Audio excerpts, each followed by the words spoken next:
سر آپ یہ بتائیں کہ سود کیوں حرام ہے، جوئے کی مناہی کیوں ہے، اور بیک بائٹنگ کی اجازت کس لیے نہیں؟ بس یہ حکم ہے کلثوم بی بی، اور حکم کے لیے کوئی دلیل نہیں ہوتی۔ لیکن ہم تو کسی بات کی دلیل مانے بغیر یا اس کی لاجک سمجھے بغیر اسے تسلیم نہیں کریں گے، ہم پڑھے لکھے لوگ ہیں۔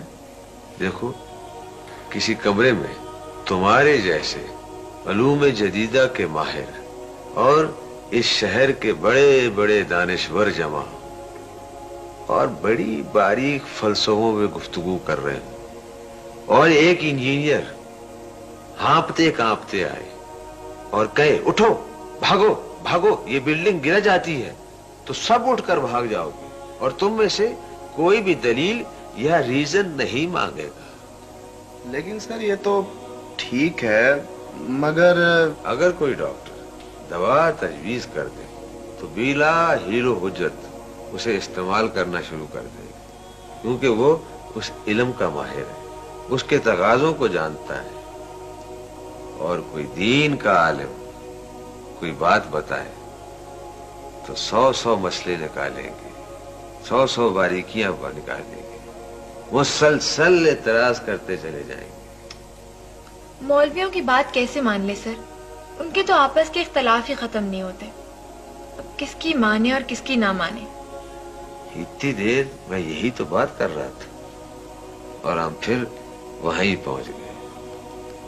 دیکھو بی بی، اختلاف کہاں نہیں ہے اور کس میں نہیں ہے۔ وکیل حضرات کو دیکھو، وہ ایک ہی واقعے میں ایک دوسرے کے خلاف ہوتے ہیں، جھگڑتے ہیں، خوب جھگڑتے ہیں، خوب جھگڑتے ہیں، اور ان کے جھگڑنے کے لیے تو کٹہرے بنائے جاتے ہیں، اسپیشل قسم کا فرنیچر بنایا جاتا ہے کچہریوں میں۔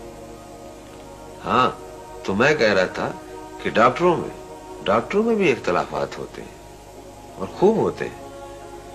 وہ یہی سوچتے رہتے ہیں کس کا علاج کرے اور کس کا نہ کرے، اور ان کے اختلافات کبھی ختم ہوتے ہی نہیں۔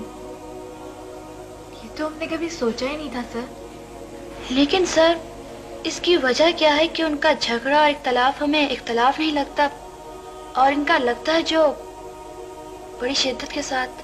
ہاں، اس کی وجہ یہ ہے اپنا کلثوم، وجہ اس کی یہ ہے کلثوم بی بی کہ جو بات کسی کو کہنی ہوتی ہے اور اس کی ضرورت محسوس کی جاتی ہے، اس کے خلاف اور ناخلاف کی پرواہ نہیں کی جاتی۔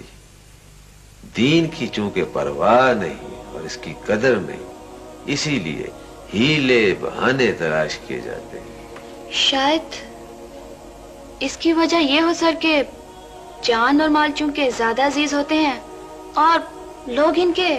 شاباش، کلثوم تو بڑی سوچنے والی لڑکی ہے۔ بات یہ ہے کلثوم کہ جس قدر مال اور جان عزیز ہوتے ہیں، اگر ایمان بھی ایسا ہی عزیز ہو تو علاج کی فکر کی جائے، پہلو بچانے کے لیے پھر کسی قسم کا بہانہ تلاش نہ کیا جائے۔